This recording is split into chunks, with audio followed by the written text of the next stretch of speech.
Hello, my dear students. I'm Zainab Hassan. How are you all? I hope you all are very good at your home. So, welcome back to your science class. And today we are going to start the short answer type questions of Chapter 8 Cell of Class 8 Science. And we have the first question, and the question is, what are the three main parts of a cell? Cell के तीन main parts क्या होते हैं, चाहे वो animal cell है चाहे वो प्लांट सेल है. तो प्लांट सेल हो या एनिमल सेल, दोनों में सेल मेम्ब्रेन चाहिए, दोनों में न्यूक्लियस होना चाहिए और दोनों में साइटोप्लाज्म होना चाहिए. Okay, so these cell membrane, nucleus and cytoplasm are the three main components of a cell. Second question है, you are given slide A and slide B. आपको एक स्लाइड ए दे रखी है और दूसरा आपको एक स्लाइड बी दे रखी है. तो इसके अंदर पूछा गया है, जो स्लाइड ए है उसके अंदर ग्रीन सेल्स हैं and these green cells are having the cell wall also. और स्लाइड बी है, they have plasma membrane only and the flagellum and green colour वो है. अब ये पूछ रहे हैं which one of them shows a green cell wall, which one of them is a plant cell. इनमें से कौन सा प्लांट सेल होगा? तो वो स्लाइड जिसके अंदर आपको, जो कि ए स्लाइड कह रही है, ग्रीन सेल्स भी दिख रहे हैं, सेल वॉल भी दिख रही है, और इसका क्या हो जाएगा ये, that means the slide A is of plant cell and B is of the animal cell. Okay, now we have the third question, and the question is, where do you find chromosomes within a cell? आपको chromosomes कहाँ मिलते हैं cells में? तो chromosomes are present within the nucleus of a cell in pairs. जो chromosomes होते हैं ये थ्रेड लाइक स्ट्रक्चर्स होते हैं जो कि न्यूक्लियस के अंदर पेयर्स के फॉर्म में प्रेजेंट होते हैं. Okay, so the answer will be inside the nucleus. Now we have the fourth question, and the question is, what is the function of a chromosome? ये जो क्रोमोसोम हमने बताया है आपको, इसका फंक्शन क्या होता है? So chromosomes carry genes which transfer characteristics from parents to offspring. ये जो क्रोमोसोम्स होते हैं इनके अंदर ही जीन्स प्रेजेंट होती है. मतलब न्यूक्लियस होता है, न्यूक्लियस के अंदर क्रोमोसोम्स होते हैं, क्रोमोसोम्स के अंदर ये यूनिट कैरेक्टर होता है जिसको जीन्स बोलते हैं.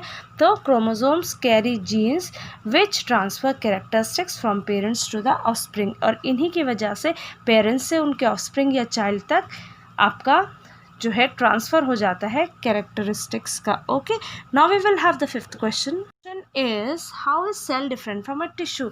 एक जो सेल होता है वो टिश्यू से कैसे डिफरेंट होता है? So cell is the smallest unit of the life और द लिविंग थिंग. सेल जो होता है सबसे छोटी यूनिट होता है आपका लाइफ का, और अगर इन्हीं सेल्स का हम ग्रुप कर दें so that will be known as the tissue. So cell क्या है? Cell is the smallest structural and functional unit of life, whereas the tissue is the group of similar cells. जो एक तरीके के sales होते हैं, एक ही type का फंक्शंस करने वाले, उनके ही ग्रुप को हम टिश्यू बोलते हैं. ओके, फॉर एग्जांपल आपके जो ब्लड है वो एक टिश्यू है, उसमें हमारे पास आरबीसी भी है, वहाँ पे हमारे पास डब्ल्यूबीसी भी है, और वहाँ पे हमारे पास प्लेटलेट्स भी हैं. So what are these are making that tissue. वो सेल्स जो होते हैं वो टिश्यू बना रहे हैं. Now we have the sixth question, and the question is, name the animal which lays the largest egg. ऐसा कौन सा एनिमल है जो लार्जेस्ट एग ले करता है? सबसे बड़ा एग किसका होता है? And is egg a group of cells. क्या एग भी एक टिश्यू है? तो क्या होता है, सबसे पहली बात कि वो कौन सा एनिमल है जो लार्जेस्ट एग ले करता है? आपको पता है लार्जेस्ट एग होता है ऑस्ट्रिच का, जो कि एक फ्लाइटलेस बर्ड है. उसका जो एग होता है वो लार्जेस्ट कहलाया जाता है. So the answer of the animal will be ostrich which is a flightless birds lays the largest egg. उसका सबसे लार्जेस्ट एग होता है. No egg is not the group of cells. Egg cells का ग्रुप नहीं है, सिर्फ कंबाइन या ज्वाइन होते हैं स्पर्म और एग, तब जा कर के आपका जाइगोट बनता है, और उसी जाइगोट की फॉर्मेशन होती है ये egg inside the mother's body. Okay, now we have the seventh question, and the question is, what is the role played by the ribosomes present in the cytoplasm. ये जो राइबोसोम्स होते हैं cytoplasm के अंदर, इनका क्या रोल है? सो ये जो राइबोसोम्स होते हैं, this are not found only in the cytoplasm, this are sometimes fall on the endoplasmic reticulum, उसके ऊपर भी हो जाते हैं. तो ये जो राइबोसोम्स होते हैं, मेन इनका फंक्शन क्या होता है? These are involved in the synthesis of protein inside the cytoplasm. Cytoplasm के अंदर जो प्रोटीन बनती है वो राइबोसोम्स बनाते हैं. Okay, now we have the eighth question, and the question is, name the different levels of organisation in a multicellular organism. एक multicellular organism के अंदर आपको बताना है कि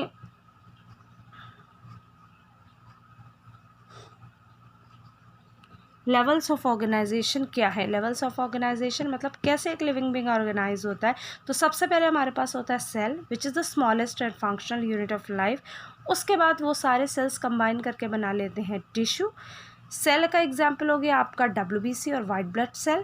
टिश्यू का एग्जाम्पल हो गया आपका ब्लड, क्योंकि उसके अंदर बहुत सारे सेल्स हैं, उसमें वाइट ब्लड सेल भी है, उसमें रेड ब्लड सेल्स भी है, उसमें प्लेटलेट्स भी हैं, उसमें प्लाज्मा भी है। तो क्या है वो, it's a kind of tissue. तो ब्लड जो है वो टिश्यू हो गया। Then we have the organ. हमारा ऑर्गन, हमारा हाथ जो है हमारा ऑर्गन है, हमारा पैर हमारा ऑर्गन है, और इन सब में ही बोन्स होती हैं हमारे पास, मसल्स होते हैं, ब्लड होता है। ये सब क्या हैं, these are the organ, the tissues. वो सब टिश्यूज़ हो गए और आपका ये ऑर्गन मिल गया।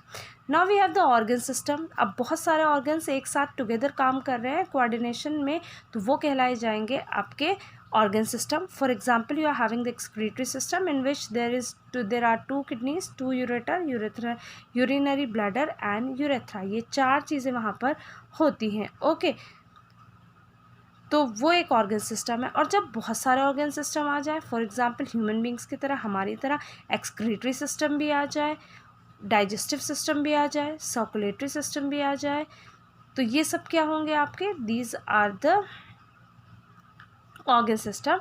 एंड ऑर्गन सिस्टम का कंप्लीट अगर ग्रुप हम देखें तो वो ऑर्गेनिज्म कहलाया जाता है। जैसे ह्यूमन बींग्स है, यहाँ पे एक्सक्रीटरी सिस्टम भी है, सर्कुलेटरी सिस्टम भी है, और एक्सक्रीटरी सिस्टम भी है। Is that clear?